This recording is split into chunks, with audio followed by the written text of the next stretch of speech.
आपके through out 26 साल के एक्सपीरियंस में ऐसी कौन सी 3 चैलेंजेस हैं जो आपने फेस किए हो और आपको आज भी याद है? मैं जब पोस्टेड था लेह लद्दाख में तो सियाचिन का मसला शुरू हुआ ही हुआ था। वहाँ पे क्या होता है लेह लद्दाख में, आप काम कर रहे हैं माइनस टेम्परेचर में, तो -29 -30 में आप काम कर रहे हैं, सब चीज़ जम जाती है। IMA की ट्रेनिंग के बारे में मैं जानना चाहती हूँ। बहुत टफ ट्रेनिंग होती है। हम लोग के यहाँ रैगिंग होती है, लेकिन उसको रैगिंग नहीं बोलते, उसको टफनिंग बोलते हैं। सबको टफ बना देते हैं। बहुत सारे सिविलियंस को पता नहीं है कि ऐसे कौन से संगठन हैं जो आर्मी को हम हेल्प कर सकते हैं, तो क्या आप किसी एक ऐसे संगठन का नाम बता सकते हैं? एक organisation AWWA, army wives welfare association. I think वो एक बड़ी अच्छी संस्था है और वो इनके वाइफ्स के लिए, क्योंकि उनको ज़्यादा ज़रूरत है। मानेक शाह ने बोला था कि if somebody says I am not scared of death, तो या तो वो झूठ बोल रहा है या वो गोरखा है, क्योंकि गोरखा लोग डरते नहीं हैं जी। तो डर होता है। लेकिन हम लोग जो देश की सेवा कर रहे हैं या बॉर्डर पे लड़ रहे हैं, वो किसी इंटरेस्ट पे नहीं लड़ रहे हैं, किसी इसलिए नहीं लड़ रहे हैं कि आपको तनख्वाह मिल रही है, इसलिए भी लड़ रहे हैं कि जो घरों में रह रहे हैं वो सेफ रहें। इस चीज़ की हमने कसम खाई है। एक ताज्जुब होता है कि इंडिया में आज तक ऐसा नहीं हुआ कि कोई आर्मी जनरल डिफेंस मिनिस्टर बना हो। 26 जनवरी की परेड आज भी सब ऐसे मतलब इंतज़ार करते हैं जनवरी आते ही कि दूरदर्शन खोलेंगे और परेड देखेंगे। आपका उस परेड में क्या योगदान रहा आपकी सर्विस में?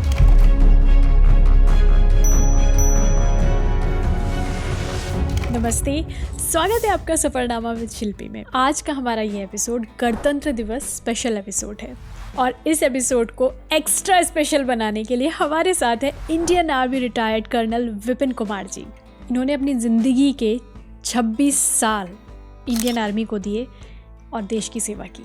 25 साल हो गए इन्हें US आए हुए, लेकिन आज भी इनके दिल से और इनके दिमाग से आप ना ही इंडिया को निकाल पाए हैं ना ही फ़ौज को। बहुत कुछ जाना है मैंने आज इनसे, बहुत कुछ सीखा है कि क्या जोश होता है, क्या जुनून होता है, क्या जज्बा होता है एक सिपाही का, एक फ़ौजी का। भले ही ये इंडिया में नहीं है, लेकिन आज भी यहाँ पर रह के देश की सेवा में लगे हैं। इंडियन मिलिट्री एकेडमी 2 साल की इनकी ट्रेनिंग में इन्होंने जो सीखा वो आज भी इनके दिल और दिमाग में है। The safety, honour and welfare of your country come first, always and every time. ये सीख थी इनकी इंडियन मिलिट्री एकेडमी में ट्रेनिंग के दौरान। इसी सीख को इन्होंने जिंदगी भर फॉलो किया है और आज भी कर रहे हैं। तो चलिए मिलकर स्वागत करते हैं हम अपने आज के गेस्ट का, कर्नल विपिन कुमार जी। स्वागत है आपका सफरनामा विद शिल्पी में। कैसे हैं आप? बहुत बढ़िया शिल्पी, थैंक यू सो मच। आप इनवाइट करने के लिए बहुत अच्छा लग रहा है। I am also equally excited. सबसे पहले मैं आपको बताऊँ, मैं आपसे बात करने के लिए बहुत ज़्यादा क्यूरियस हूँ आपके आर्मी एक्सपीरियंसेस को जानने के लिए। हमारी इंडियन आर्मी को, हमारे फौजियों को हमने सच बताऊँ तो बॉलीवुड मूवीज़ के ज़रिए, पैट्रियोटिक मूवीज़ जो हमारी आई है उनके ज़रिए, उनके उद्देश्यों को, उनके शौर्य को, उनकी जो वर्किंग कंडीशंस होती हैं उनको देखा है। उसके अलावा मैं लास्ट ईयर वाघा बॉर्डर गई थी। ओहो, क्या शौर्य था, क्या गजब का माहौल था, मज़ा आ गया था देख के। मूवीज़ की जब बात हुई तो हम जब छोटे थे तो बॉर्डर मूवीज़ जब रिलीज़ हुई थी, हम सबको स्कूल की तरफ से लेके जाया गया था। भारत माता की जय के नारे जब लगे थे मूवी ख़त्म होने के बाद, मज़ा आ गया था। वो आज भी गूंज है। 2019 में मूवी आई थी उरी द सर्जिकल स्ट्राइक। उस मूवी का एक सीन, जब वो एक छोटी सी बच्ची अपने पापा को लास्ट टाइम सैल्यूट देती है और वो सैल्यूट देते हुए बोलती है, शौर्यम दक्षम युद्धे बलिदान परम धर्म। रोंगटे खड़े हो जाते हैं sir. That's true, that's the battle cry. Her unit का एक बैटल क्राई होता है, अलग अलग होते हैं और हर यूनिट का मोटो होते हैं। ये गोरखास का खास तौर बिल्कुल पे सर, है। रोंगटे खड़े हो गए थे और शायद ही कोई भारतीय होगा जिसने वो मूवी देख के उसकी आंखों में आंसू नहीं आए होंगे। और उन सभी भारतीयों की तरफ से आपको ये बिग सैल्यूट सर, आपकी सर्विस के लिए। आपने 26 साल अपने दिए हैं हमारी रक्षा के लिए। Thank you so much. It's part of our duty. हम लोग तो खुद को भाग्यशाली समझते हैं कि देश के लिए कुछ करने का मौका मिला। हम लोग का कुछ ऐसा रहा, मेरे ब्रदर भी आर्मी में थे। 62 वॉर के बाद काफ़ी इन्फ्लुएंस हुए। He was doing his MCOM LLB Delhi university से। 62 वॉर हुआ तो जोश आया, वो ज्वाइन कर लिया। तो फैमिली में थोड़ा है। फिर मेरे 2 भतीजे, my brother sons, they are still in the army. तो बड़ा अच्छा लगता है, कुछ काम आ रहे हैं देश के। सर कब सोचा कि आर्मी ज्वाइन करनी है? आर्मी ज्वाइन करने का तो मैं उत्तराखंड से जी। हूँ और कोटद्वार से। तो जी। हम लोग के उत्तराखंड में तो आर्मी फर्स्ट प्रोफेशन माना जाता है। बड़े बहुत बहुत ज़्यादा जोश है, जज्बा है और बहादुरी भी है। इसीलिए इंडियन मिलिट्री एकेडमी है तो देहरादून में हमारे। देहरादून में है। तो काफ़ी जज्बा तो था शुरू से, लेकिन अनफॉर्चुनेटली मैं पढ़ाई में बहुत तेज था। तो मेरे अभी भी कहते हैं कि इंटरमीडिएट में काफ़ी मेरी 11th पोजीशन आई थी यूपी में। और काफ़ी तो मैं रुड़की यूनिवर्सिटी में एडमिशन हो गया मेरा, अभी जिसको IIT रुड़की बोलते हैं। तो तब से दिमाग में कभी सोचा नहीं था कि आर्मी में जाएंगे, बट फौज में आ गए। 71 वॉर हुआ, और जब 71 वॉर हुआ मैं रुड़की यूनिवर्सिटी में था, बस जोश आया, फौज ज्वाइन कर ली छोड़ के। रुड़की में कहाँ पे? मैं यूनिवर्सिटी में था, IIT रुड़की। आप I was IIT doing engineering। तो आपने कंप्लीट कर लिया था? नहीं, मैंने सेकेंड ईयर में छोड़ दिया, आर्मी ज्वाइन कर लोगों लिया। के एडमिशन नहीं होते हैं IIT में। ये होता है जोश और ये होता है जज्बा। नहीं, वो 71 वॉर का था। मेरे ब्रदर भी ऐसे ही गए थे, मैंने बताया 62 वॉर के बाद वो LLB छोड़ के। आई थिंक शायद उनसे भी काफ़ी प्रेरणा मिली और एकदम फौज ज्वाइन कर ली। बट लकीली मैं आर्मी में जाने के बाद मैंने इंजीनियरिंग आर्मी में जाके कर ली। I did my engineering in telecommunication and electronics. तो वहाँ मैं इंडस्ट्रियल इंजीनियरिंग में था लेकिन इंजीनियरिंग कर ली। I finished my engineering and मौका मतलब पढ़ने का भी मिल गया और देश की सेवा करने का भी। मैं देहरादून 2 साल रही हूँ। तो मैं अपना MBA करने के लिए वहाँ गई थी। तो हमारा जहाँ पर हॉस्टल था उससे IMA मुश्किल से 0.5 माइल भी नहीं था। तो हम लोग जब वहाँ के सामने से निकलते थे, एक अलग ही कहते हैं ना कि एक अलग फील आती है जब आप ऐसे किसी इंस्टीट्यूशन को देखते हैं। IMA में जी IMA की ट्रेनिंग के बारे में मैं जानना चाहती हूँ। मैं तब से सोचती थी कि कभी मौका मिलेगा यहाँ अंदर जाने के लिए, और आज देखिए जो IMA के एलुमनाई है वो मेरे सामने है। हाँ, नहीं, IMA जो एक ऐसा इंस्टीट्यूशन है, जब मैं फर्स्ट टाइम पहुँचा IMA तो हमारे भी ऐसे ही रोंगटे खड़े हो रहे थे जैसे आप बता रहे हैं, क्योंकि एक मन में बड़ा एक कौतूहल सा था, एक जिज्ञासा जिसे बोलते हैं जी। कि कैसे होगा अंदर, क्या होगा।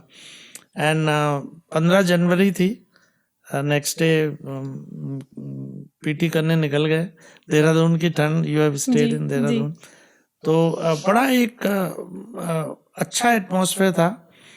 बहुत टफ ट्रेनिंग होती है वहाँ पे। हम लोग के यहाँ रैगिंग होती है, लेकिन उसको रैगिंग नहीं बोलते, उसको टफनिंग बोलते हैं। तो सबको टफ बना देते हैं। बट ऐसा वहाँ की रैगिंग में यार मैं देखता हूँ, सुनता हूँ कॉलेजेस की रैगिंग, मेरे भी रुड़की यूनिवर्सिटी में भी हुई, बहुत फ़र्क है। वहाँ की रैगिंग जो सीनियर करता है वो कभी आपसे कोई उसको सैडिस्टिक प्लेजर नहीं मिलती। His aim is to make you tough, wherever he finds a weakness he makes you tough।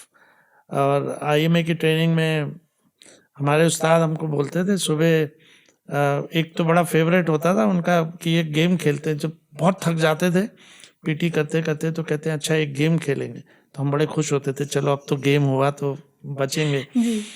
तो वो गेम का नाम कहते थे 4 टच। तो 4 टच क्या होता था कि फुटबॉल फील्ड के 4 कोने जो होते हैं उसको टच करके जो सबसे पहले आ जाए तो फर्स्ट 3 को मैं नेक्स्ट राउंड में नहीं भेजूंगा। जी। And he used to tell us, अभी यहाँ से जाओ, तैयार हो, नहाओ धो, तैयार हो, राइफल वगैरह, ब्रेकफास्ट करो, राइफल ड्रॉ करो और ड्रिल स्क्वाड में आधे घंटे के बाद मिलना। And we were only cycling और रनिंग। तो ये सुबह सुबह होता था? हाँ, अर्ली मॉर्निंग। कितने बजे उठते थे सर? वहाँ तो 5 बजे, 4 बजे, 4 o'clock यू आप वो चाय वाला। अभी मैं IMA गया तो बहुत फ़र्क है IMA में, अभी के IMA में और उसमें काफ़ी फैसिलिटीज़ काफ़ी अच्छी हो गई। वहाँ हम लोग के टाइम में 4 बजे चाय की आवाज़ लगानी, एक सीनियर पकड़ लेता था फर्स्ट टर्मर को और वो सारे बैरक्स में घूम के आवाज़ लगाता। तो चाय के लिए लाइन लगाते थे सुबह सुबह ओके 4:30। सुबह 4 बजे उठना, हाँ। 4:30 बजे चाय। अच्छा, मैंने ये सुना है कि आप लोगों को चाय में बहुत ज़्यादा चीनी दी जाती थी ताकि एनर्जी आ जाए, ऐसा कुछ होता था? नहीं, ऐसा कोई जान के तो कोई नहीं करता था। मैं बताया ना, बहुत सारी चीजें ऐसी है कि जो सुना जाता है, देखा जाता है। जैसे मूवी में, हाँ जी, हाँ जी। एक मूवी में बड़ा पिक्यूलियर चीज दिखाई जाती है कि आर्मी वाला हमेशा यूनिफॉर्म में ही रहता है। जी। वैसे ऐसा कुछ नहीं है। हाँ जी, हाँ जी। I mean we never go on vacation, छुट्टी पे कभी यूनिफॉर्म पहन के नहीं जाते। पिक्चर में दिखाते हैं रिटायरमेंट के बाद भी यूनिफॉर्म में ही चल पहने रहे रहते हैं। मूवी की बात हुई है सर, ऐसी कौन सी कोई मूवी आपको बॉलीवुड की लगती है जो जिसने सच में आपको देख के लगता है कि हाँ, इस मूवी में वो इमोशंस हैं जो आपने कभी फील किए थे? Good question. मेरे एक पिक्चर आई थी प्रहार। प्रहार, हाँ जी, हाँ जी। नाना पाटेकर जी की। जी जी। वो थोड़ा इसलिए भी रिलेट कर सकता हूँ, हमने कमांडो कोर्स किया तो बेलगाम में। वो पिक्चर उसी पे बेस्ड थी, लेकिन उसके जो उसमें जो सच्चाई दिखाई है, उसके जो उसमें रियलिटी दिखाई है आर्मी लाइफ की, it's very close to what happens. बाकी थोड़ा ड्रामेटाइजेशन तो होता है, उनको पिक्चर वो तो उन्हें बनानी है बनानी है, जी। लेकिन सर्जिकल स्ट्राइक एक बहुत अच्छी पिक्चर बनाई, बहुत अच्छी है, काफी हद तक ऑथेंटिक है। उरी, हाँ, सर्जिकल स्ट्राइक पे जो है उरी, जी। विकी कौशल वाली, जी। बहुत अच्छी पिक्चर है। विकी कौशल अगेन, सैम बहादुर, जी। बहुत अच्छी पिक्चर है, जी। बायोपिक है जी। बहुत अच्छी पिक्चर बनाई है और बहुत रियल बनाई है। क्योंकि मैं जो उनके चीफ ऑफ स्टाफ से जनरल दीपेंद्र, वो उस टाइम कर्नल थे, उनसे मुलाकात हुई ह्यूस्टन में ही। अमेजिंग। हाँ, पिछले मैं जो थोड़ा सा जानना चाहूंगी इसके बारे में। तो पीछे जो इससे पहले कौंसल जनरल थे असीम महाजन जी, उनके फादर इन लॉ थे वो, and he was army commander. हम लोग की कमांड्स हैं 5-6, तो आर्मी कमांडर सदर्न कमांड थे वो। तो he was here, I asked him about this. He was also IPKF chief, IPKF के कमांडर थे। तो जो पीस कीपिंग फोर्स थी श्रीलंका वाला, आपने सुना होगा, जी जी। उसके भी he was commander of that. Wow. तो उनसे मुलाकात हुई, वो सैम बहादुर के बारे में बताते थे। He spend quite lot of time with him. तो जो पिक्चर में दिखाया, जो उनके बारे में कहते हैं, बड़े बोल्ड थे, डरते नहीं थे। He was a very bold. I wish हमारे सारे जनरल ऐसे हों। जी पर जी। कुछ पॉलिटिक्स में होने की वजह से कंस्ट्रेंट्स हैं, तो फिर politics is not a very fair game. तो थोड़ा सा आजकल काफ़ी चेंज हो गए। पॉलिटिशियन भी अब इंदिरा गांधी जैसे नहीं रहे। Indira Gandhi was such a powerful person, very very aggressive personality, लेकिन उन्होंने भी कोई ऐसा मानेक शाह के साथ, जब when he replied him and about 71 war, when he told her that कि आपको वॉर चाहिए या विक्ट्री चाहिए, जी। तो आजकल के पॉलिटिशियन होते तो नाराज हो जाते, but she took it in a very positive way. She postponed the Bangladesh liberation by 6 months. From March, I think 3rd of December, the war started. Politics का काफ़ी इन्फ्लुएंस रहता था। हाँ, पॉलिटिक्स का ऐसे होता है, एक बड़ा, मुझे नाम शायद जनरल साहब का नहीं याद है, बट जब इंडिया आज़ाद हुआ था तो नेहरू जी वांटेड कि जो चीफ है, आर्मी चीफ, वो कहीं बाहर का होना चाहिए, मतलब यूके का ही कंटिन्यू रखना चाहिए, because we don't have experience. So एक जनरल साहब होते थे, I am not very sure, I think नथुर, जनरल नथुर नाम। So he was bold enough and he said कि सर फिर तो प्राइम मिनिस्टर भी कोई यूके का ही बनना चाहिए, because we don't have experience. जी। So he asked him, he said कि general, you think you are capable of becoming chief? He said नहीं, मेरा एक सीनियर और है and he is very capable, and that's how general Cariappa became the army chief. तो ऐसे मुंहफट बेबाक किस्म के जनरल होते थे। सर, आप थोड़ा सा पीछे चलते हैं IMA पर ही। हाँ। IMA में आपने ट्रेनिंग ली, कितने साल ट्रेनिंग थी आपकी? हमारी 2 साल की 2 साल की ट्रेनिंग थी। सो ट्रेनिंग के दौरान कोई ऐसा मोमेंट या कोई ऐसी स्टोरी जिसने आपके आर्मी करियर को या आर्मी एक्सपीरियंस को शेप किया हो? आई थिंक IMA का जो सबसे बड़ा इन्फ्लुएंस मेरे ऊपर रहा, एक तो टाइम की वैल्यू पता चली. We didn't know but value of time, how every second counts. लेकिन वहाँ एक चैटवुड हॉल है, जैसे आप ड्राइव करते हैं तो एक बिल्डिंग दिखती है जिसके आगे परेड ग्राउंड है, वो चैटवुड हॉल है. उसमें एक बड़ी फेमस सेइंग है, and I think that influences not only me, most of the officer who pass out from there, जिसमें लिखा होता है the safety honour, safety and welfare of your country comes first always and every time.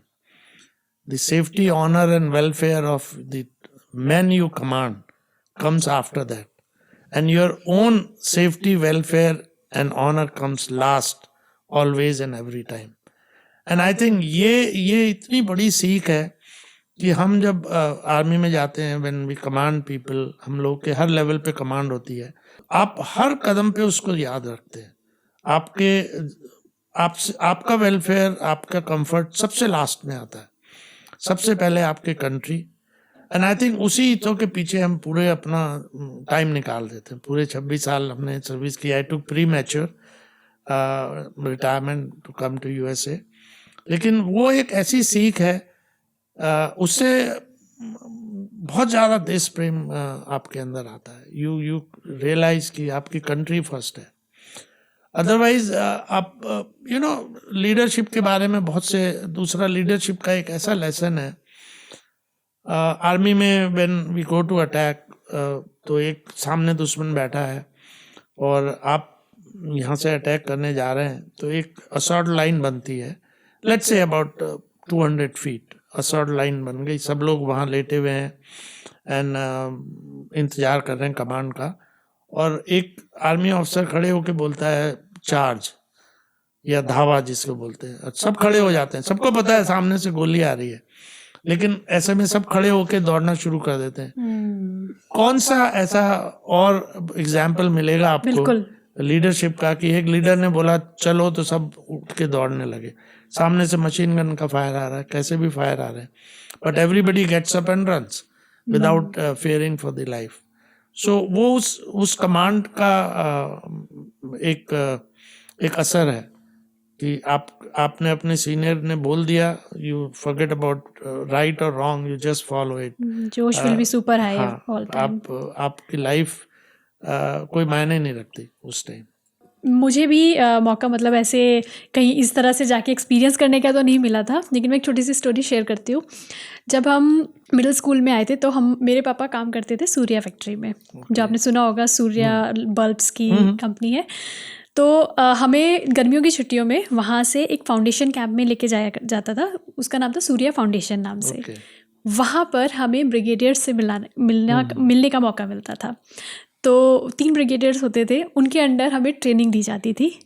फिर वहाँ के बाद हमें फौजी कैंप में भेजा जाता था. तो उनमें से ये झिंझोली एक दिल्ली से आगे जगह है, वहाँ हमें भेजा जाता था. तो वहाँ हम every year we use to go for 15 to 20 days. तो उनमें से जो बच्चे सेलेक्ट होते थे, देन हम फौजी कैंप में जाते थे. वहाँ हमें ट्रेनिंग दी जाती थी कि हम सुबह 4 बजे उठेंगे और 4 बजे से लेके, आपको पता है बाजीराव भोजन और वो सब चीज़ें. जी. तो हमें ये सब भी वो करवाते थे. तो उसमें सुबह से उठ करके ट्रेनिंग देना, ड्रिल करना, अपनी शूटिंग की ट्रेनिंग देना, horse riding. So they used to give us. तो वहाँ पर हमें फौजियों से मिलने का मौका मिलता था. बंदूक चलाई है जी. अच्छा, दैट्स वेरी नाइस. जी, वहाँ पर ट्रेनिंग में मिलता था हमें ये करने के लिए. फिर हम पूरा एक एंड 20 days के बाद हमारी एक पूरी परेड जाती थी. तब से वो देशभक्ति आ गई. और तब से मेरा मन था कि, क्योंकि हम उनसे डरते थे, जो ब्रिगेडियर होते थे, तो हमारी हिम्मत नहीं होती थी उनसे बात करने की.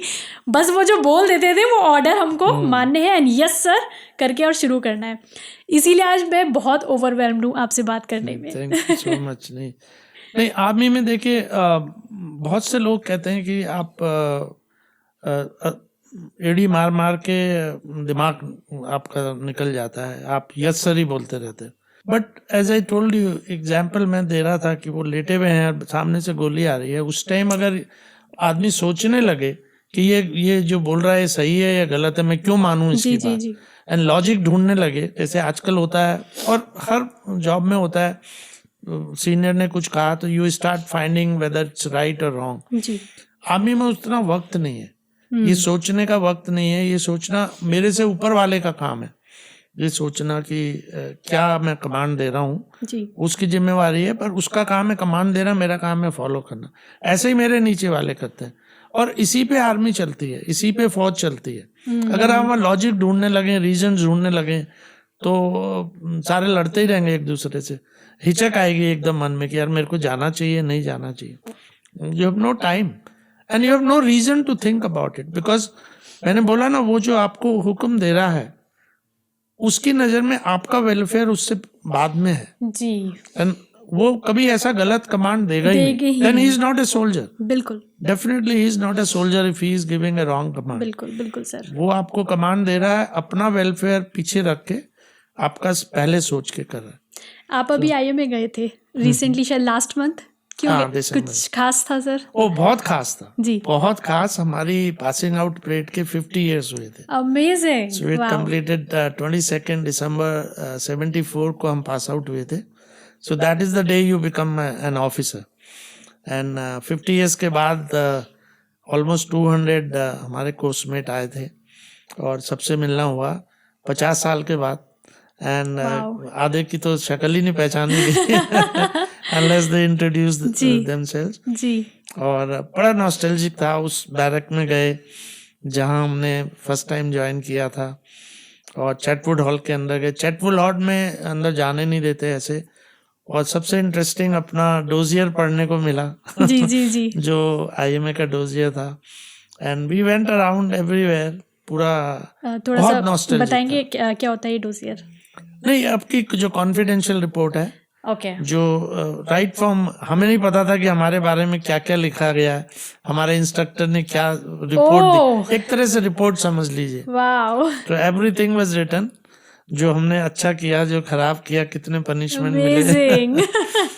पनिशमेंट मिलना आर्मी में बहुत मतलब उसको गलत नहीं माना जाता। ऐसा नहीं है कि जिसको पनिशमेंट मिल गया वो बेकार सोल्जर बनेगा, ऐसा कुछ नहीं है। सारे छोटे छोटे तो होते हैं, हम 16-17 साल के बच्चे होते हैं, शुरू में शैतानियां करते हैं। जी जी और आर्मी में शैतानी करना अच्छा माना जाता जी, है, जी। कोई खराब नहीं माना जाता। तो जी। उस शैतानी में कभी पकड़े गए तो वो भी वहाँ लिखे हुए थे कितने दिन का रिस्ट्रिक्शन मिला। जी तो सर जब आपकी परेड हुई होगी, 74 की बात है, तब आपकी फैमिली ने भी ज्वाइन किया होगा? हाँ, तब सब मेरे तो बिकॉज हम लोग कोटद्वार से थे, जी तो बहुत बड़ा कॉन्टिनेंट आया था पूरा, करीब 15, 2 जने अलाउड होते हैं, but somehow we were about more than 10 people who join. तो वो मोमेंट तो बहुत अच्छा होता है व्हेन यू गेट। हम लोग के टाइम में 1 स्टार मिलता था, सेकंड लेफ्टिनेंट। अभी 2 स्टार मिलते हैं। अभी जब आर्मी जब आप कैडेट होते हैं तो आपको सेकंड लेफ्टिनेंट माना जाता है by rank, and you get salary. हम लोग के टाइम में सैलरी नहीं मिलती थी, there was no stipend, there was no salary, but everything was kind of free, खाना पीना रहना, लेकिन जेब खर्च नहीं मिलता था कोई ऐसा। अभी गवर्नमेंट ने ये अच्छा किया कि जो ट्रेनिंग के दौरान सैलरी मिलती है, स्टाइपेंड कह लो, या as a second lieutenant, and जब आप पास आउट हो जाते हैं तो आप you pass out as a full lieutenant, 2 star. So army के रैंक्स हैं second lieutenant, lieutenant, captain, major, lieutenant colonel, colonel, brigadier, the major general, lieutenant general, and there is one general, one army chief, and of course now we have field marshal also. So field marshal army में कोई ऐसा नहीं हुआ कि जो army में रहते हुए फील्ड मार्शल बनाओ। फील्ड मार्शल आर्मी से जब जनरल रिटायर हो गया तो इसको एक डेकोरेटिव पोस्ट बना दिया है, but field marshal doesn't retire. General Manek Shah field marshal बने, जनरल करियप्पा, ये लोग रिटायर नहीं होते, और अभी कोई ऐसा फील्ड मार्शल ड्यूरिंग सर्विस नहीं बना। सर अभी आप जब सबसे मिले तो कोई खास चीज़ जब हम हमारे साथ शेयर करना चाहें, आपके जो बैचमेट से आप मिले? बस एक तो ये बड़ा अच्छा लगा कि ज़्यादातर ऑफिसर जो थे वो फिटनेस पे ध्यान देते थे। अभी उनको देख के बड़ा अच्छा लगता है, कुछ तो बड़े फिट थे और मेरे बारे में कहते हैं कि भाई मेरी उम्र 72 नहीं लगती। तो मैं तो बड़ा सिंपल रीज़न बताता हूँ कि मैं आपके हस्बैंड को भी बता रहा था कि मेरी जवानी का सीक्रेट $9 पर मंथ है। तो ये सेड कि मैं बियर्ड वगैरह डाई कर लेता हूँ तो $9 की डाई आती है थोड़े। But yes, you meet your old friends 50 साल के बाद, यू रिमेम्बर एवरीथिंग। एक हमारा कोर्समेट था, वो बेचारा क्या करता था, सबकी जब हम एक्सरसाइज पे जाते थे तो सबकी LMG ले लेता था। LMG is light machine gun, भारी होती है। तो इतना तगड़ा था वो, 1-2 की मशीन गन साथ में उठा के चल देता था और उसके बदले में उसको शाम को थोड़ा ट्रीट कैफे में ले जाके खिलाता। So he was remembering those things. मतलब you were sharing all those incidents. Ji. Very funny incidents. Some which I can say, some which I cannot say. जी. अच्छा सर, सबको पेंशन तो मिलती है, हाँ. लेकिन कई बार कुछ वेटरन्स जो हैं उन्हें उतनी पेंशन नहीं मिलती कि वो अच्छे से अपना जीवन यापन कर सके। क्या कोई ऐसी संस्था है, क्योंकि सिविलियंस के मन में आर्मी के लिए बहुत रिस्पेक्ट है, लेकिन बहुत सारे सिविलियंस को पता नहीं है कि ऐसे कौन से संगठन हैं जो आर्मी को हम हेल्प कर सकते हैं। तो क्या आप किसी एक ऐसे संगठन का नाम बता सकते हैं? पहली बात तो पेंशन के बारे में, I think government has done a wonderful job as regards the pension. One rank one pension बड़ा फेमस एक कॉइन किया है वो ROP, जो उसको इम्प्लीमेंट किया है after, specially after present government, prime minister Modi ने को भी मैं इस बात का धन्यवाद कहूँगा। आई डोंट थिंक अभी पेंशन बुरी है, बहुत अच्छी पेंशन मिलती है और बड़े आराम से जिंदगी कट जाती है ऑफिसर्स की। But when it comes to jawans, I think they still need more pension, because family needs उनकी भी उतनी बड़ी फैमिली होती है। लेकिन सबसे बड़ी प्रॉब्लम है जो वीर नारी जिनको हम बोलते हैं, जो जिनके हस्बैंड जी अब नहीं रहे, वहीं आना चाह रही थी। तो एक मेरे हिसाब से एक ऑर्गेनाइजेशन है AWWA, army wives welfare association. I think वो एक बड़ी अच्छी संस्था है और वो इनके वाइफ्स के लिए, क्योंकि उनको ज़्यादा ज़रूरत है। हम लोग जब तक मैन जिंदा हैं, सोल्जर्स हैं, उनको इतनी ज़रूरत नहीं है, फैमिली को चला सकते हैं अभी आराम से। लेकिन जब husband passes away, may be at a young age, may be at whatever stage, तो उनको काफ़ी तकलीफ होती है। तो उनके लिए अगर AWWA में कांटेक्ट करके उनको जो भी आप कंट्रीब्यूशन कोई भी देता है तो उनको, and Akshay Kumar had come out with a very wonderful idea. I don't know whether it's implemented or not, but that's a ये good इम्प्लीमेंट idea. हो चुका है। अच्छा, जी। that's a very good thing. Sonu Sood, Akshay Kumar, these are very wonderful people. जी। Sir, army experience में आपके through out 26 साल के एक्सपीरियंस में ऐसी कौन सी 3 चैलेंजेस हैं जो आपने फेस किए हों और आपको आज भी याद है? देखिए, एक चैलेंज तो रोज फेस करते थे घर में। एक शिकायत ही होती है। I mean it's very obvious when you are on, you go out, you are on duty and you kind of neglect your family, because for you देश नंबर 1 है। तो वो एक चैलेंज है। लेकिन मैं जब सियाचिन भी रहा हूँ थोड़े टाइम, उस टाइम मैं जब पोस्टेड था लेह लद्दाख में, तो सियाचिन का मसला शुरू हुआ था। So I had gone there on a recce party and also वहाँ पे क्या होता है, लेह लद्दाख में आप काम कर रहे हैं माइनस टेम्परेचर में, विंटर में, तो -29 -30 में आप काम कर रहे हैं, सब चीज़ जम जाती है। वहाँ लाइफ लाइन होती है वो केरोसिन, तो आप केरोसिन से जलाते हैं, उसी से बर्फ़ को पिघलाते हैं, फिर पानी पीते हैं, लेकिन केरोसिन भी जम जाता है। सो जब आप पेट्रोल पे जा रहे हैं और केरोसिन भी जम गया तो आपको पहले अपने हाथ से रगड़ के केरोसिन को पिघलाना पड़ता है, उसको फिर जलाते हैं, फिर उससे पानी बर्फ़ को पिघलाना पड़ता है, फिर आप पीने लायक पानी होता है, या पीने लायक या यूज़ करने लायक। सो ये काफ़ी बड़ा चैलेंज होता है। लेकिन उसकी लेह लद्दाख के बारे में ऐसा मत सोचेंगे वहाँ चैलेंजेस ही हैं, वहाँ बहुत खूबसूरत जगह है, आप ज़रूर जाइए। और एक बहुत सुंदर लेक है, उसमें खारा पानी है। आपने शायद 3 इडियट पिक्चर में वो लेक थोड़ी सी देखी होगी, बट बहुत है।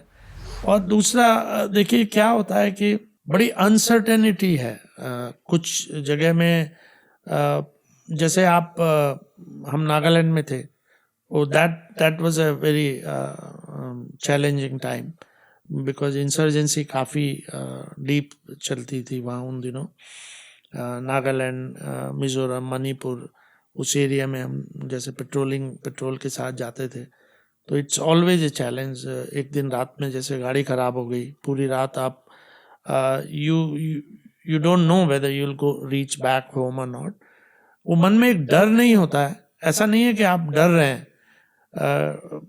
अब I don't know how to explain that, कि मन में आपके डर नहीं है, लेकिन एक पॉसिबिलिटी है कि हो सकता है सुबह आप सुबह ना देख पाए, लेकिन एक ऐसा नहीं है कि मन में डर। यू आर वेल प्रिपेयर्ड, आप कि पता नहीं कहाँ से कौन आ जाए incident. So those are the certain challenges you face in life. ऐसा कोई हादसा नहीं है कि मैं कह सकूं कि भाई ये, because every challenge was like a daily passing thing. कोई लगता नहीं कि एक आपको डर नहीं लगता। हालांकि मानिक शाह ने बोला था कि if somebody says I am not scared of death, तो या तो वो झूठ बोल रहा है या वो गोरखा है, क्योंकि गोरखा लोग डरते नहीं है जी। तो डर होता है, लेकिन वो डर की डेफिनेशन डिफरेंट है। आर्मी में आपकी डर जो है वो कावर्डिस डर नहीं है, वो डर एक पॉसिबिलिटी है कि ये भी हो सकता है, और बी प्रिपेयर्ड फॉर दैट। डर कैसे दूर किया जाता है आर्मी में? डर डर सबके ही अंदर नहीं है। होता है, क्योंकि नहीं, वही मैं बता रहा हूँ। ट्रेनिंग के दौरान ये देखिए, डर इज समथिंग, डर, ये आपका क्वेश्चन बिल्कुल अच्छा है। ऐसा कोई नहीं है, मैं बोला ना, मानिक शाह ने बोला है कि डर जो कह रहा है मैं जी। डरता नहीं हूँ, या तो वो झूठ बोल रहा है जी या वो गोरखा है। जी हर इंसान जो आर्मी ट्रेनिंग करता है उसके मन में वो गोरखा वाली फीलिंग डाल दी जाती है। जी मरना सबको एक दिन है। जी और बड़ा ताज्जुब होगा आपको कि आर्मी वाले रिलीजन को बहुत नज़दीक से भगवान पे काफ़ी भरोसा रखते हैं, क्योंकि ऐसा नहीं है कि हम लोग नास्तिक हैं, लेकिन वो जो डर को है ना, हम एक पॉसिबिलिटी में बदल देते हैं कि ये ज़्यादा से ज़्यादा ये होगा, ये पॉसिबल है। देखिए, किसी का भी आप गाड़ी चलाते हैं, क्या आप गाड़ी चलाते हुए डरते हैं? You will get the answer in this particular thing. आप यहाँ से गाड़ी चलाते हुए जा रहे हैं लेट्स से बाजार को, क्या आपके मन में डर है? नहीं, पर एक पॉसिबिलिटी है कि आपका एक्सीडेंट हो सकता है। जी। This is exactly what you live army life. आपके मन में डर नहीं है, वॉर भी है तो आपके मन में डर नहीं है कि मैं मर जाऊंगा, लेकिन एक पॉसिबिलिटी है मैं मर जाऊंगा। अभी क्या कर सकते हैं, देश के लिए कर रहे हैं। आपने ज्वाइन करने से पहले आपने किस लिए ज्वाइन करा? क्या आपने आर्मी को एज ए एम्प्लॉयमेंट ज्वाइन करा या आर्मी को एज ए जज्बा ज्वाइन करा? मैं समझता हूँ, खासकर मेरे जितने दोस्त हैं, मेरे जितने कोर्समेट्स हैं, मैं खुद आईआईटी छोड़ के मैंने ज्वाइन किया, तो मैं सोचता हूँ मेरे सारे दोस्तों ने उस जज्बे की वजह से ज्वाइन करा। इस बात का थोड़ा सा मन में एक दुख भी होता है कि आर्मी वाले को सिविल में लोग तब तक याद रखते हैं जब तक लड़ाई चल रही है, और जब लड़ाई हो जाती है उसके बाद इज्जत तो बहुत है।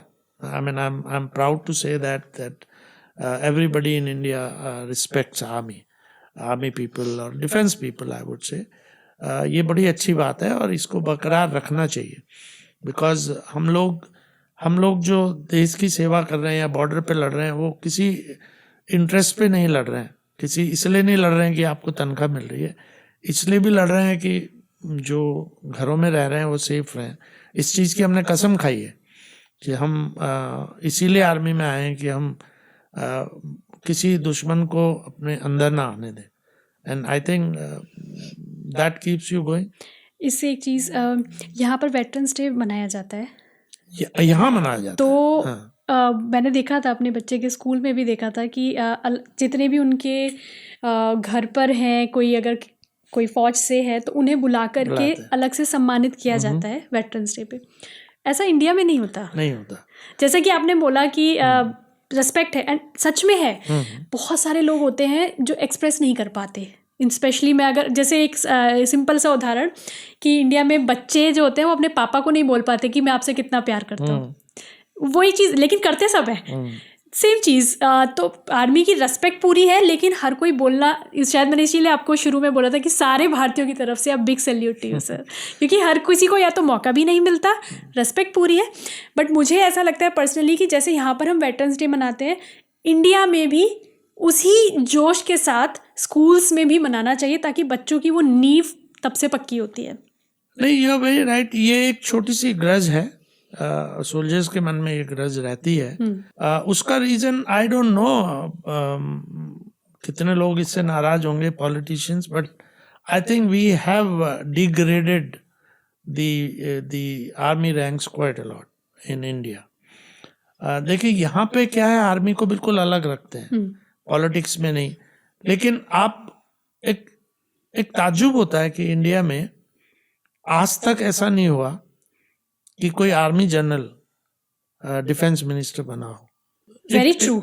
It can not happen. True. It does not happen. It can not happen. General VK Singh अभी रिटायर्ड आर्मी चीफ थे, वो मिनिस्ट्री में आए, एमपी बन के आया, उनको मिनिस्टर भी बनाया, but not the defence minister. So ये जो एक डिग्रेडेशन कह लूँ या साइड लाइनिंग द सोल्जर्स है, ये पॉलिटिक्स में, ब्यूरोक्रेटिक उसमें बहुत ज़्यादा है। वहाँ पे कंट्रोल फ्रीक्स हैं, they don't want, I don't no क्या डर है। यहाँ पे देखिए हमेशा जो आर्मी जनरल होता है, पावल थे, बहुत सारे हैं जो डिफेंस चीफ बने, जिसको डिफेंस सेक्रेटरी बोलते हैं यहाँ मिनिस्टर को। इंडिया में कभी नहीं हुआ, और ना मुझे आगे कोई लगता है कि कभी इस एक ट्रेन सोल्जर, एक आर्मी चीफ, नेवी चीफ या एयरफोर्स चीफ, उसके पास अबंडेंस ऑफ एक्सपीरियंस है, उसको आप डिफेंस मिनिस्टर क्यों नहीं बनाते? आप उसको बनाते हैं जो पहलवानी कर रहा है, जिसने जिंदगी भर पहलवानी करी है, उसको defence minister, I don't want to name a person, but वो डिफेंस मिनिस्टर बना दिया। कुछ ऐसे हैं जिनको बोलना ही नहीं आता, जिनको डिफेंस के बारे में एबीसी नहीं, उनको डिफेंस मिनिस्टर बना देते हैं। सो ये एक जमाना था, आर्मी चीफ जो प्रायोरिटी की लिस्ट होती है उसमें नंबर 5 हुआ करता था, 5 और 6। अभी वो बेचारा 60-70 हो गया उसका। सो ये पॉलिटिक्स है। आई डोंट नो राइट और रॉन्ग, बिकॉज जो डिसाइड कर रहे हैं उनको ज़्यादा पता है, हमको नहीं पता। हम we are the on the other side, we are feeling it कि भाई हमको डिग्रेड कर दिया या रैंक को डिग्रेड कर दिया, but they must be thinking in their own wisdom it's right. वो सोचते हैं राइट है तो शायद राइट होगा। शायद आपके माध्यम से ये बात पहुँचे। I hope so. हम पहुँचे थे सेकंड आपके स्ट्रगल तक।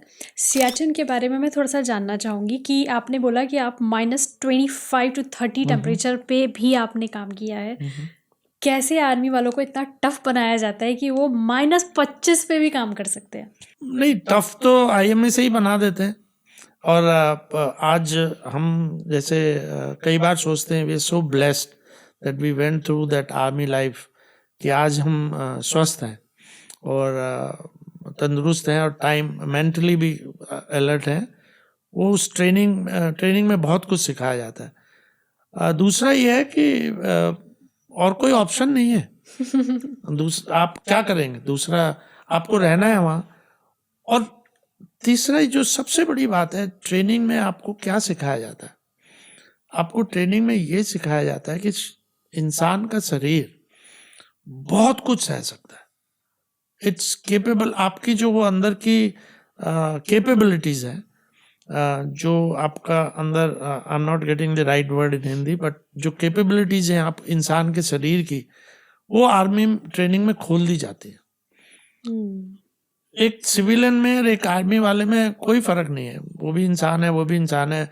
सिविलियन इतने टफ होते हैं, बहुत आजकल तो जिम वगैरह जाते हैं, they are as tough or more tougher than the stronger than the army people, but are they mentally equally tough or not, I don't know. Army वालों को मेंटली इतना टफ कर दिया जाता है। आप कमांडो कोर्स में जा रहे हैं, आपको 80 मील चलाते हैं और रास्ते में आपको बोल रहे हैं कि I mean commando, when the going gets tough the tough gets going. तो आपके अंदर से जो आपकी कैपेबिलिटीज हैं कि आप 3 रात नहीं भी सोए तो कोई बात नहीं है, आपको रात को एक टास्क दे दिया आपके कमांडिंग ऑफिसर ने और कहा सुबह 6 बजे तू ये पेपर वगैरह सब लेके आ जाना, तो एंड ऊपर से ये कहा कि तेरे पास अभी 12 घंटे हैं, सो 12 hours is a big time. But यहाँ किसी को सिविल में आप दे दीजिए, शाम को बोलेगा सर कल ऑफिस आके फिर शुरू करूंगा। सो वो मेंटल टफनेस जो है वो ट्रेनिंग के दौरान keeps you going. Okay sir, IMA में ट्रेनिंग हो गई, वहाँ की बात कैसे, कुछ थोड़ा सा बताइए। हाँ। आपका स्ट्रक्चर कैसे डिजाइन होता है, कर्नल तक का सफर? सो आर्मी में देखिए, जब तक आप ट्रेनिंग कर रहे हैं तो आपको जेंटलमैन कैडेट बोलते हैं, GC। तो you are all called gentleman cadets and all are equal, मतलब आपकी कोई चॉइस नहीं है। चॉइस देते हैं आपसे, चॉइस जब आप पास आउट होने वाले हैं उससे 2-3-4 महीने पहले आपसे चॉइस पूछते हैं, आप किस आर्म में जाना चाहते हैं। तो आर्मी में if I can define it in army की जो स्ट्रक्चर है, 3 तरह से मान लीजिए।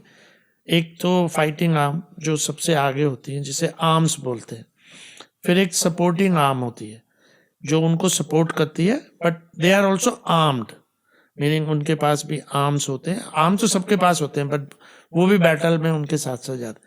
And third one you can consider as a services, जो इनको सपोर्ट करने में सर्विस प्रोवाइड करते हैं। तो ये माना जाता है कि इन्फेंट्री, आर्मर्ड, आर्टिलरी, इनको आर्म्स के उसमें, मैकेनाइज इन्फेंट्री, AROP, ये सब आर्म्स में आ गए। फिर इंजीनियर्स एंड सिग्नल्स को टेक्निकल सपोर्टिंग आर्म्स हैं, दोनों टेक्निकल हैं, मैं सिग्नल्स में था, तो ये भी आर्म्स में गिने जाते हैं। अब बाकी सर्विसेज में आ जाते हैं, जैसे आर्मी सर्विस कोर है, EME है, और AMC है, मेडिकल कोर है, और इस तरह अलग अलग पाइनियर हैं। तो ये सब सर्विसेज में गिने जाते हैं। आपके पास कोई चॉइस नहीं है उस टाइम। जो बहुत लेजी टाइप, ऐसा लेजी तो नहीं बोलना चाहिए, जो आगे नहीं लड़ना चाहता वो नहीं चाहेगा कि मैं इन्फेंट्री में जाऊं। डर एक मन में ये है कि भाई मैं जरा आराम की जिंदगी जीऊं, लेकिन आपके कहने से कुछ नहीं होता। जो आपकी परफॉर्मेंस है उसके हिसाब से आपको जज किया जाता है, आपकी इंटेलिजेंस देखी जाती है, आपका किस तरफ रुझान है। एक बहुत बढ़िया सिस्टम है आर्मी का। उसमें आपका, मैंने अभी जब गए तो हमको डोजियर दिखाए, पहली बार हमको 50 साल बाद हमें पता चला कि मेरे इंस्ट्रक्टर मेरे बारे में क्या सोचते थे। हमने कभी सोचा ही नहीं। ऊपर से तो कुछ भी सारे हमको खड़ूस ही लगते थे लेकिन वो इतना अच्छा भी हमारे बारे में लिख सकते हैं, हमारे बारे में ऐसे सोचते थे, बड़ा अच्छा लगा।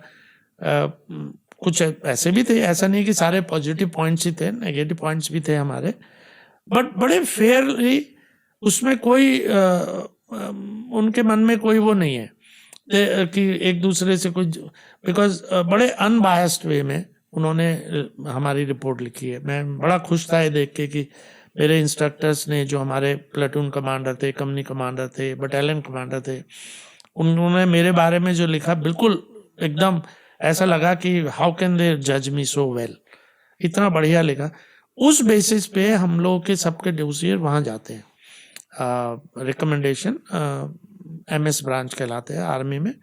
उसके बाद आपका अलॉटमेंट होता। हाँ, एक छोटा सा कंसिडरेशन जरूर होता है कि अगर किसी के पेरेंट्स, फादर एक पर्टिकुलर आर्म में थे, लेट्स से किसी के फादर 8 सिख में कमांड कर रहे थे, तो उसका बेटा सिख में जाना चाहता है, तो उसको वो प्रेफरेंस मिल जाती है कि वो बस इतना कंसिडरेशन जरूर होता है। इसके अलावा आपको नहीं पता आप किस उसमें जाएंगे। तो जब आर्मी जिस दिन 21 दिसंबर को या 20 तारीख को आपके वो रिजल्ट्स आते हैं, एक तरह से जैसे एग्जाम के बाद बोर्ड में दिखाते हैं ना वो सब नंबर पढ़ने, तो ऐसे अनाउंस होता है किसको क्या कोर मिली है। वो दिन जो आपको कोर मिल गई या कौन सी बटालियन मिल गई, कौन सा आर्म मिला, वो आपके साथ रहता है जिंदगी भर। Like I got corps of signals, I remain in corps of signals. Corps of signals का क्या काम होता है? So corps of signals is called telecommunication और कम्युनिकेशन। सो आर्मी के जितने कम्युनिकेशन से रिलेटेड इश्यूज हैं वो सब हम प्रोवाइड करते हैं। और उसका मुझे एक एडवांटेज ये मिला कि सारे कंप्यूटर्स वगैरह अब मॉडर्नाइज हो गए। हम लोग के टाइम में तो कंप्यूटर थे ही नहीं। सो फर्स्ट टाइम मैंने कंप्यूटर देखा आई थिंक 77 या 78। कितना बड़ा होता होगा तब? मैं मऊ में था, आपको बताता हूँ जी। जो फर्स्ट कंप्यूटर था उसके लिए सेकंड फ्लोर की जो रूफ थी, बीच की फ्लोर तोड़ना पड़ा था, वो इतना ऊंचा था। उसको तोड़ के वहां रखा गया एंड उसके अंदर मेमोरी नाम की कोई चीज होती नहीं थी और बिजली गई तो आपका सब गया, चला गया। जी। कोई और उस कंप्यूटर की मेमोरी थी 256 MB। जी। और आज के जमाने में किसी को बोलो 256 MB या 2 MB 4 MB तो बड़ा वो लगता था। जी। फिर धीरे धीरे माइक्रोसॉफ्ट के डॉस आए, फ्लॉपी से डिस्क आ गई। अभी तो एक छोटी सी फ्लैश ड्राइव में 128 GB होता है। तो वहां से आपका तब आपने टेलीकम्युनिकेशन में इंजीनियरिंग भी की थी आपने? हाँ, उसके बाद फिर जो भी सिग्नल्स में जाते हैं उनको इंजीनियरिंग करनी पड़ती है। तो हम लोग का 1.5 साल CME पुणे में होता है और 1.5 साल मऊ में। मऊ हम लोग का मिलिट्री MCT है, military college of telecommunication engineering, उसमें फाइनल वहाँ से पास आउट होते हैं and then you get a degree जो इंदिरा गांधी यूनिवर्सिटी से डिग्री मिलती है टेलीकम्युनिकेशन की। So I was very lucky, I had both degree also, engineering also, which came very handy after I came here. For bringing me here, I won't say after, it didn't help me after coming here, but it helped me in bringing me here, क्योंकि मैं H1B पे आया था जी। तो मेरी मदद किया। हाँ जी, हाँ जी। सर 26 जनवरी की परेड आज भी सब ऐसे मतलब इंतज़ार करते हैं जनवरी आते ही कि दूरदर्शन खोलेंगे और परेड देखेंगे। आपका उस परेड में क्या योगदान रहा आपकी सर्विस में, वो मैं जानना चाहूँगी। हाँ, वो मैं आई वाज वेरी लकी कि मैं दिल्ली में पोस्टेड था और उसकी ऑर्गेनाइजिंग कमेटी में मुझे पार्ट लेने का हिस्सा मिला, पार्ट लेने का सौभाग्य मिला। और उसमें जो भी परेड का होता है, परेड से रिलेटेड, बट एक इंसिडेंट मैं ज़रूर याद रखता हूँ कि मुझे याद है इंदिरा गांधी जी प्राइम मिनिस्टर थी और प्रेसिडेंट आते हैं बग्गी में, उससे पहले प्राइम मिनिस्टर आते हैं, because president is senior most, he is the one who takes the salute. But Indira Gandhi ji के टाइम में एक नया ट्रेंड शुरू हुआ था कि she used to drive to Amar Jawan Jyoti eight India gate, और वहाँ पे वो जलाती थी। उनकी एक गाना चलता है मेरे वतन के लोगों, राजपथ पे उनकी जीप में वो खड़े होकर चलती थी।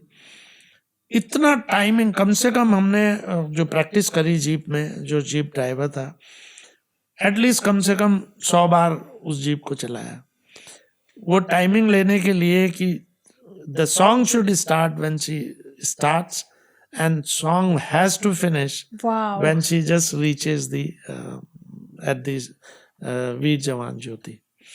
तो ये मतलब टाइमिंग का इतना आर्मी में इम्पोर्टेंस है, एवरी सेकंड मींस, और काफ़ी बहुत लॉजिकल रीजंस होते हैं आर्मी में, कैसे एक एक मिनट का, एक एक सेकंड में, मतलब एक जमीन पे लेटे हुए है एक particular army and air force bombs डाल रहा है दुश्मन पे, और उसको इतना टाइम सिंक्रोनाइज करना पड़ता है कि अगर वो 3 सेकंड बाद बॉम्ब डाल दे तो आपके ही लोग 3 सेकंड बाद अटैक कर रहे होंगे। तो you have to be very particular, every second matters. तो वहाँ पे भी हमने देखा वो I think only the army people can organise that. जी सर, अब तक गन्स तो आपने खूब पकड़ी होंगी। हाँ, थोड़ा सा मैं उस बारे में भी जानना चाहूँगी, आप अब तक कितनी तरीके की गन्स आप यूज़ कर चुके हैं? आई मीन आर्मी में नॉर्मल 3 तरह की गन ही सब जो भी चलाते हैं, पिस्टल चलाते हैं या स्टेन गन चलाते हैं। ऑफिसर्स के बाद जनरली स्टेन गन होती थी, और राइफल शूटिंग तो आपको करनी पड़ती है। वैसे हम प्रैक्टिस के दौरान या ट्रेनिंग के दौरान LMG चलाई, MMG चलाई, ये light machine gun, medium machine gun, ये सब चलाने का मौका मिला। पर सबसे ज़्यादा एक SLR राइफल होती थी, सेल्फ लोडिंग राइफल। हम लोग लकी थे, उस टाइम तक SLR आने लगी थी आर्मी में। हमसे पहले लोग बताते हैं, आप पता नहीं आपने कौन सी चलाई। खैर आपके टाइम में तो आ गई होंगी, पर जब हम NCC वगैरह में ट्रेनिंग करते थे, एक 303 होती थी, उसमें बोल्ट एक्शन होता था। मतलब हर बार फायर करने के बाद आपको बुलेट पीछे निकाल के खोखा बाहर आता था। आजकल तो ऑटोमेटिक हो गई है। उसमें बहुत ज़्यादा रिकॉयल आता था कंधे पे, ऐसे रख के जो हाँ मतलब कंधे पे लगाते हैं। आजकल तो पता ही नहीं चलता है, तो आजकल तो बिना कंधे पे लगाए भी फायर कर लेते हैं। स्टेन गन वगैरह हिप पोजीशन पे फायर कर लेते हैं। असॉल्ट राइफल आ गई है, AK-47 एंड सो मेनी। लेकिन पहले ज़माने में firing was not that easy आपको। और उसमें जो फायरिंग के टाइम में कोई लेज़र नहीं होती थी, कोई पॉइंटर नहीं होते थे। आपको उसके यू में इसके एंगल डालना है। मतलब it was more mechanical than automatic. I mean आपको हर चीज़ अपने दिमाग से कैलकुलेट करनी थी। ऐसा मैंने जो सुना है, बहुत सारे इंटरव्यूज़ भी देखे हैं, तो फौजियों के दिमाग इस तरह से ट्रेंड हो जाते हैं कि अगर गन आई है तो उनका हाथ सीधे जाएगा उस पर और वो रेडी है शूट करने के लिए। मतलब उनके दिमाग की ट्रेनिंग ऐसे हो जाती है। जनरली अगर हम सिविलियन पकड़ेंगे तो ऐसे देखेंगे, फिर अपना हाथ सेट करेंगे। आप लोग ऐसे सेट होते आई और टक। तो आप ड्राइविंग करते हैं, आपका एक्सीलेटर पे पैर, इंडिया में तो बहुत डिफिकल्ट है। अभी तो खैर वहाँ भी गियरलेस गाड़ी आ गई है, सेल्फ ट्रांसमिशन। लेकिन यहाँ पे आप ब्रेक से और एक्सीलेटर पे पैर अपने आप आ जाता है। कोई सामने आ जाए तो you don't think about it, now it's a auto reaction, you know. बिल्कुल इट्स बाय इंस्टिंक्ट, आपका पैर अपने आप हटता है एक्सीलेटर से और आ जाता है जी। तो एग्जैक्टली वही, बिकॉज आपने इतनी बार चला लिया है, आप ट्रेन हो जाते हैं। इसलिए आर्मी में वही है, गन आपका कहाँ पे है, मैगजीन कहाँ है। सर आप 2000 में रिटायर हुए, आपने अर्ली रिटायरमेंट लिया था। तो रिटायर तो आप हो गए, लेकिन एक फौजी के दिमाग से फौज नहीं निकाल सकते। Yes, you can not take out army from an army man. Yes, तो बहुत सारी चीज़ें आपने अपने ड्यूरिंग योर 26 साल के करियर में सीखी। उन सब चीज़ों ने आपकी सेकंड इनिंग में किस तरह से हेल्प की, वो मैं जानना चाहूँगी। और आप इंडिया से US आए, उसके पीछे क्या रीज़न था? अच्छा, 2-3 सवाल हैं, उनका जवाब देता हूँ। देखिए, यहाँ आने का सबसे बड़ा रीज़न तो बच्चे थे। आप चाहते हैं कि आपके बच्चे बहुत अच्छा करें, और my son wanted to come here. वो चाहता था कि मैं हिल्टन से मास्टर्स कर लूँ होटल मैनेजमेंट में। तो हमने बोला भाई देख, फौजी के पास इतने पैसे नहीं हैं कि तुझे भेज दें। तो आई सेड चलो, हम आई हैड अ फ्रेंड, तो मेरी टेक्निकल बैकग्राउंड अच्छी थी, तो हमने MCSC किया और H1 भी उसने फाइल कर दिया, तो हम आ गए। लेकिन इसके साथ साथ एक थोड़ी सी मन में इंडिया में एक छोटी सी पीड़ा सी होती है, जिसे कहना चाहिए कि वहाँ पे डिसिप्लिन नहीं है। Normal day to day life में ना थोड़ा मतलब हर चीज़ के लिए आपको जुगाड़ लगाना पड़ता है, करप्शन करना पड़ता है, पुल लगानी पड़ती है। कोई लॉ एंड ऑर्डर सिस्टम थोड़ा गड़बड़ था। तो when you step out of army, because army is a very disciplined life, and you suddenly come in a civil life, तो या तो आपके झगड़े होते रहेंगे, या आपको लोग कहेंगे यार ये पागल है, आर्मी वाले का दिमाग है। तो उस बात से एक थोड़ा सा डर भी लगता था। यहाँ आने के बाद वो बड़ा अच्छा लगा। यहाँ भी वैसे ही डिसिप्लिन है, रोड डिसिप्लिन है। यहाँ एक्सीडेंट हो जाता है तो झगड़ा नहीं होता है, किसी की कार टकरा जाए तो कोई उठा के पहले मारना पीटना नहीं शुरू करते हैं, गाली गलौज नहीं होता है। इट्स ठीक है, हो गया, पुलिस में दे दो। That was one thing which brought me here, कि बच्चों की एजुकेशन और एक डिसिप्लिन लाइफ जीने का दिल था। लेकिन क्या मेरी मदद करी, आपने पूछा आर्मी एक्सपीरियंस ने। सो यहाँ पे एक बहुत बड़ी बात है कि यहाँ पे डिग्निटी ऑफ लेबर है।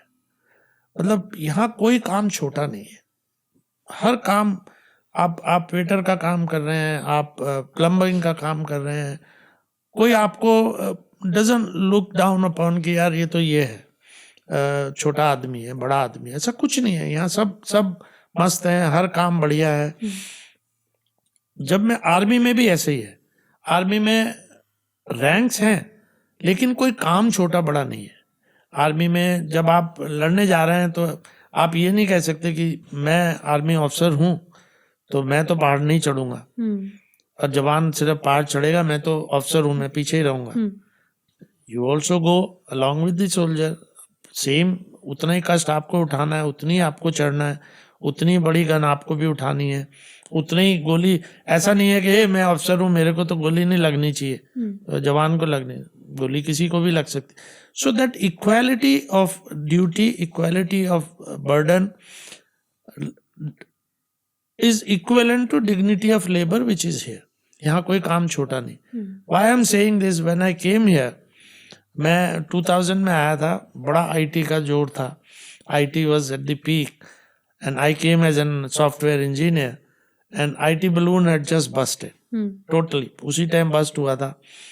तो हम बड़ा मुश्किल वो दौर था, तो कंधे पे सीढ़ी रख के हम केबलिंग करने जाते थे नेटवर्क की, और उस टाइम करते हुए बिल्कुल ऐसा नहीं लगा कि ये कोई छोटा काम है। And I think that was all because of army. And also there was a stage where my employer had said, sorry, I wouldn't be able to pay you what was promised. And tough time था, एक साल बहुत tough time था। 2000 दिसंबर में मैं आया, तो अगर आर्मी ट्रेनिंग नहीं होती तो शायद मैं हताश होके कहता यार लेट्स गो बैक। बट क्योंकि कोई काम छोटा नहीं था एंड दिल में ये था कि ये भी दौर है, निकल जाएगा। जैसे होता है ना आर्मी में कि भाई एक माउंटेन के बाद दूसरा आया तो आदमी कहे यार अब तो दूसरा आ गया, अब कैसे चढ़ूंगा। You know you can climb that also, you will climb this also and you have to climb, there is no alternative. तो वो डिसिप्लिन और टाइम का बहुत काम आया है। सर, एक साल आपने कहा कि पे भी नहीं मिली थी। हाँ, आई मीन अगर मैं अभी इस टाइम आपके सामने बोल के बोलूं पे नहीं मिली थी तो USCIS वाले मेरे एम्प्लॉयर को पकड़ के ले जाएंगे। लेकिन yes, I should tell you, we had a very tough time. We used to survive on almost about $300 a month, in the sense after paying everything. So you had sometime you had about $1,300 in a month. And आप एक ऐसा time था कि हम toll road पे कभी चढ़े ही नहीं कि वो एक 50 सेंट कौन देगा। सो टफ टाइम थे, लेकिन आई थिंक आर्मी ट्रेनिंग ने ये सिखाया था कि देयर इज नथिंग टफ, ये दौर है, निकल जाएगा। और निकल एक साल बाद निकल भी गया। एक बार निकल गया, टाइम लगा, एक साल तो नहीं कहना चाहिए।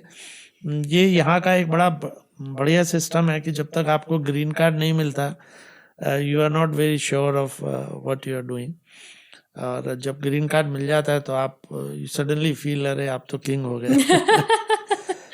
लेकिन टफ था।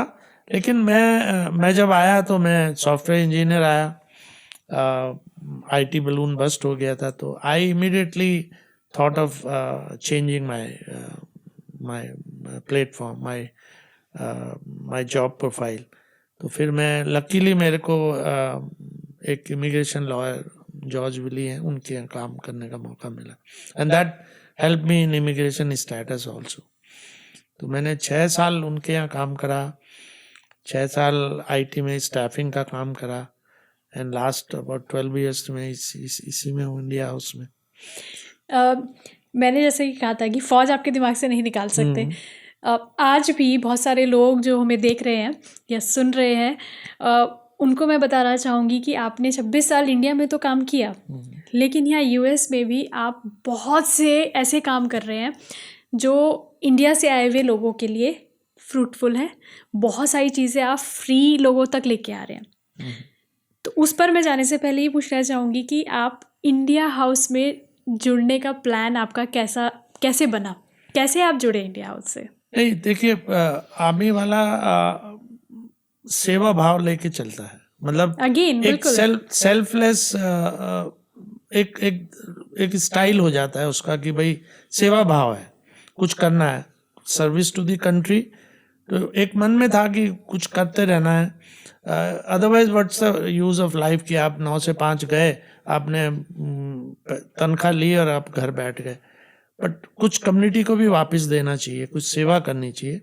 And I first came to know about India house way back, जब मैं शुरू में आया था, जब मैं जॉर्ज विली के था, मैंने सुना था इंडिया हाउस, तो बन ही रहा था। 2003 में इसका बर्थ हुआ है और 2008 में बिल्डिंग बनी।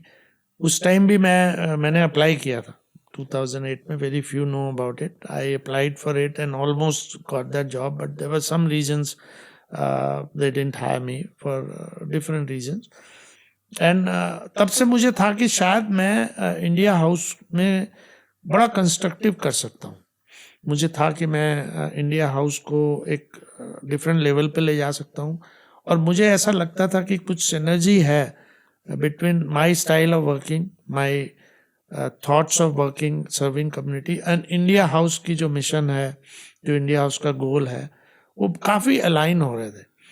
तो when I join India house in 2013, तो मुझे बड़ा एक तरह से जैसे मुझे सब कुछ मिल गया। मुझे जॉब तो मिला ही, लेकिन वो जो सेटिस्फैक्शन मिला सेवा करने का, कम्युनिटी सर्विस, मुझे बड़ा, I am a community man, मुझे अपनी कम्युनिटी से बहुत प्यार है, और बड़ा you can't take out India from me, so I am an Indian. तो ऐसा नहीं है इंडिया हाउस एक छोटा सा मिसनोमर है कि India house is only for Indians. ऐसा नहीं है, India house is run by Indians, लेकिन beneficiaries 95% are non-Indians. It's for everybody. Everybody is welcome. जब मैं आया था तो मैं देखता था 3 प्रोग्राम हम लोग करते थे। एक योगा होता था, एक चैरिटी क्लिनिक था, और एक आफ्टर स्कूल था। तो अभी हम करीब 16-17 प्रोग्राम कर रहे हैं, और community, the beauty of India house is that every programme of India house is free to the community. And फिर हमने 2018 में एक नया प्रोग्राम शुरू करा, फूड डिस्ट्रीब्यूशन का। जी, मैं उसके बारे में जानना चाहूँगी। सो फूड डिस्ट्रीब्यूशन में क्या होता है कि ह्यूस्टन फूड बैंक, ऐसा नहीं है कि अमेरिका में हंगर नहीं है। हंगर को आजकल फूड इनसिक्योरिटी बोलने लगे, which is a good word they have coined. So ऐसा नहीं है, लेकिन अफसोस ये है कि देने वाले, फूड डोनेट करने वाले बहुत हैं, और फूड लेने वाले भी, नीडी भी बहुत है। लेकिन there is to connect these two is becoming a difficult task. मतलब कैसे पता करें कि ये फूड देने को तैयार है, डोनेट करने को, और ये लेने को तैयार है, उनको कनेक्ट करना, I think it's a big task. Houston food bank एक बहुत अच्छी संस्था है जो वंडरफुल जॉब कर रहे हैं। उनका करीब 100 से ज़्यादा लोकेशंस पे वो लोग पूरे ग्रेटर ईस्टर्न में, गैलवेस्टन से लेके वुडलैंड तक अलग अलग पार्टनर्स बने। तो मुझे किसी ने बोला कि why don't you become partner, तो मैं बोला ये तो बड़ा अच्छा है, व्हाट डज इट इंटेल। तो फिर उन्होंने बताया कि इसमें इतना पार्किंग का लॉट चाहिए, जगह चाहिए। हमें एक दिक्कत आ रही थी कि वॉलंटियर मिलेंगे या नहीं मिलेंगे। तो 2018 में हमने किसी तरह अप्लाई किया, उन्होंने मान लिया। तो अभी क्या होता है कि वहाँ से food, it's not a cooked food, it's groceries and fresh produce. तो वो वहाँ से आते हैं 250 फैमिलीज के करीब एक बार में। And every second and fourth Wednesday को we distribute it to families. तो Amazing. 500 Wow. फैमिलीज को हम सर्व करते हैं और we are so grateful to the volunteers. पहले हमारे टाइम में जब हमने शुरू किया था तो बड़ा डर था वॉलंटियर मिलेंगे, बिकॉज जितना सामान आता है पहले उसको अनलोड करते हैं अपने हॉल में।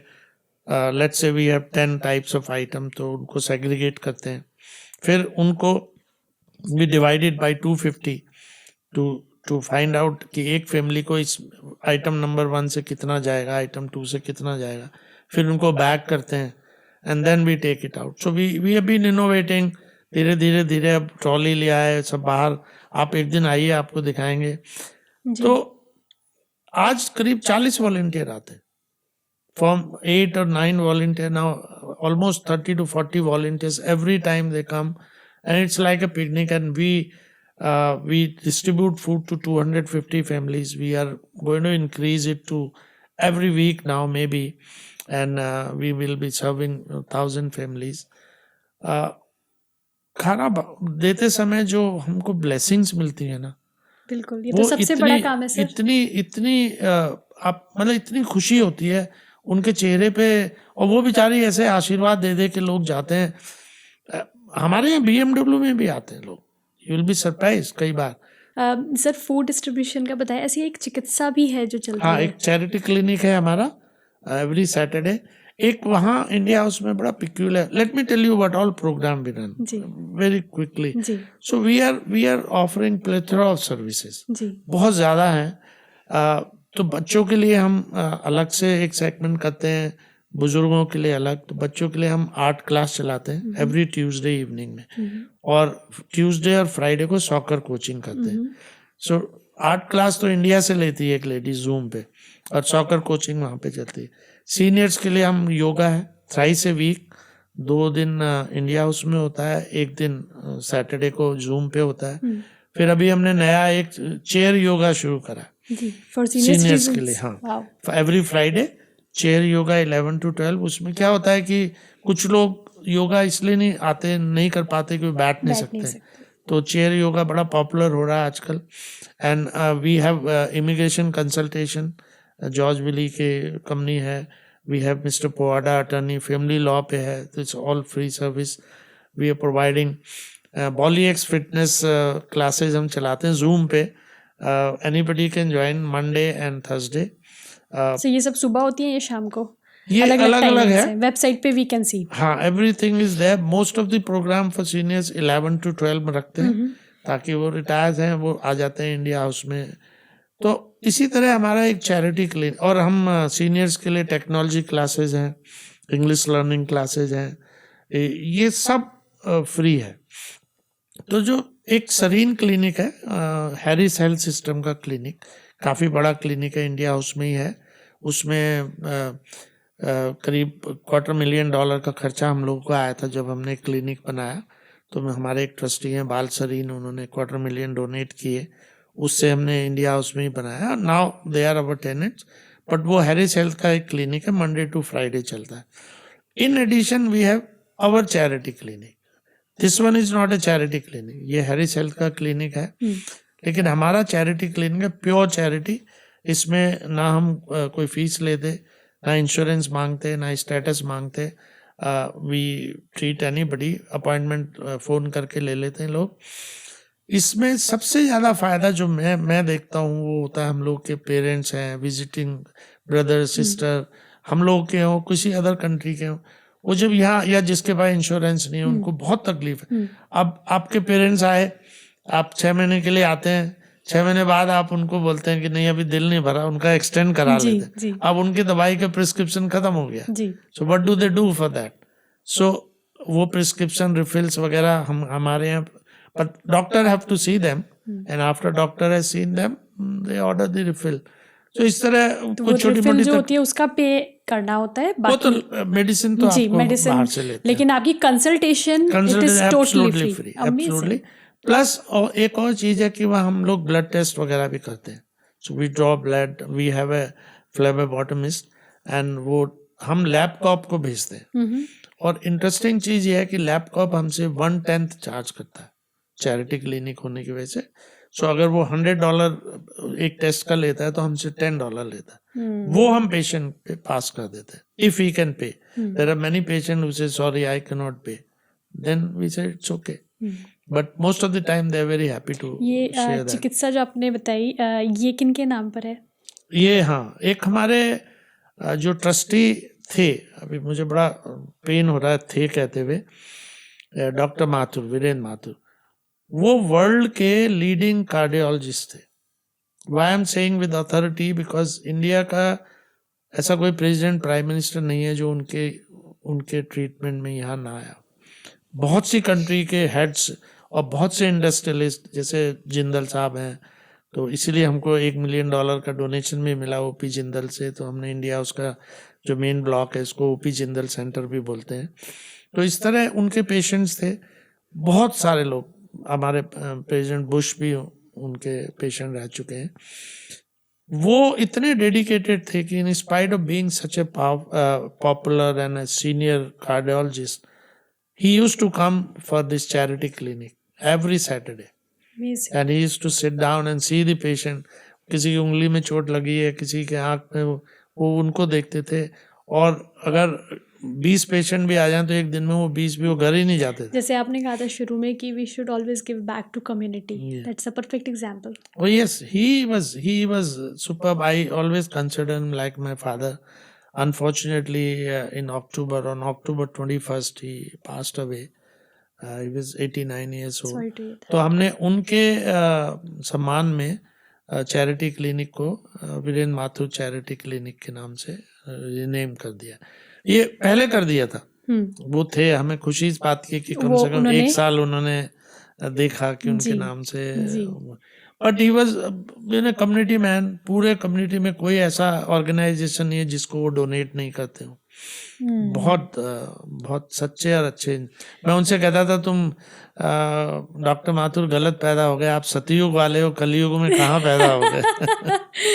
सर अभी तक की आपकी जर्नी से मैं कहूँ कि 26 साल आपने जो बिताए अपनी आर्मी में, उसके बाद यहाँ आकर के 1-1.5 साल आपको काफ़ी कठिनाई हुई, बहुत परेशानियाँ आपने देखी, लेकिन अपने ट्रेनिंग के दम पे आप आज भी कम्युनिटी से जुड़े हुए हैं. बहुत सारे ऐसे अलग अलग इवेंट्स होते हैं जो आप ऑर्गेनाइज करते हैं और लोगों के फ़ायदे के लिए होते हैं. वो इसी वजह से आपको बहुत जगह रिकॉग्निशन एंड अवार्ड्स भी मिले हैं.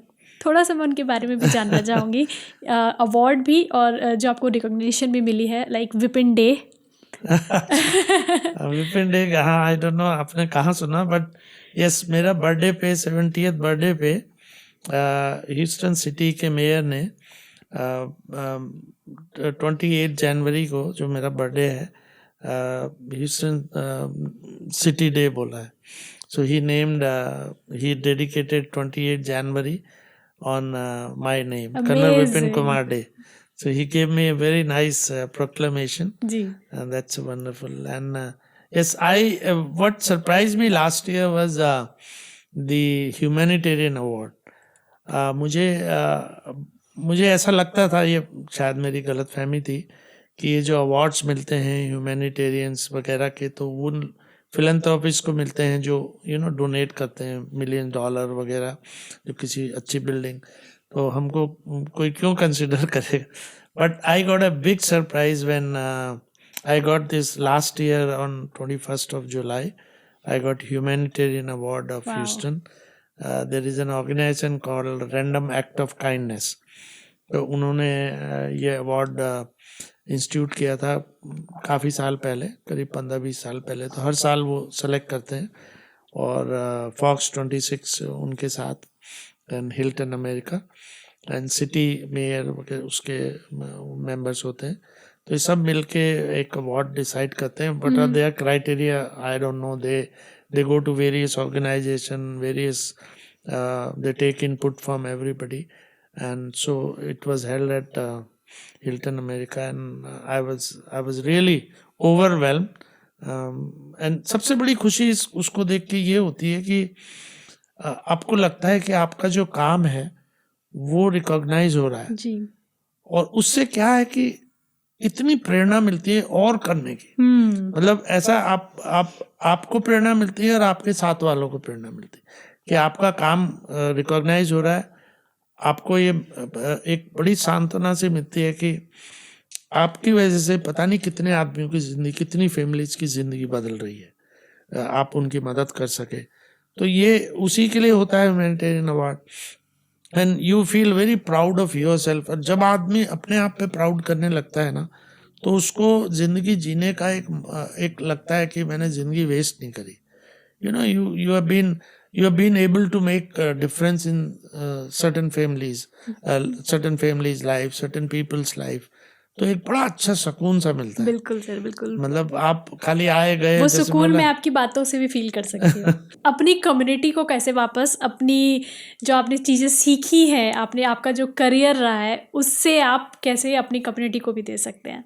आप एक परफेक्ट एग्जाम्पल है कि देश को प्रेम करते हुए आप जहाँ रह रहे हैं उन्हें कैसे अपना बना सकते हैं। Of course। कितनी भी मुसीबतें आगे आ जाए, जैसा आपने बताया 2001 में आपको एक सबसे पहला शौक एक नई कंट्री, दूसरा शौक स्पेशली अगर कोई फौज से है जिसके अंदर देशभक्ति कूट कूट के भरी है, उसके दिमाग में क्या चलेगा एक दूसरे देश में आके जहाँ पर सैलरी भी नहीं मिली, plus you have a big responsibility of your family. तो आपने वो सब चीज़ें कैसे की? It's a big big honour sir कि मैंने आज आपके साथ इंटरव्यू किया। Thank you so much Shilpi, मुझे भी बहुत अच्छा लगा आपसे बात करके। आपका प्रेजेंटेशन बहुत अच्छा है और बातें बहुत अच्छी हैं और ये बड़ा अच्छा है कि एक मैसेज लोगों तक जाए। हम चाहते हैं कि हमारे जितने इंडियंस यहाँ हैं जी जी वो भी सब इसमें लगे। कम्युनिटी सर्विस करना बहुत ज़रूरी है जी। और हमारे यहाँ थोड़ा बच्चों को हम नहीं सिखाते कम्युनिटी सर्विस छोटी उम्र से। आई थिंक उनको छोटी उम्र से इन्वॉल्व करना बहुत जरूरी है। Final words of wisdom sir. Words of wisdom ये है कि I think I am a big follower of वासुदेव कुटुंबकम जी, and I mean it to the core कि whole world is one family. We should live like a family and I think consider everybody as part of your family, and उसके बिना जिंदगी बेकार है। Thank you sir. Thank you Shilpi, thank you so much.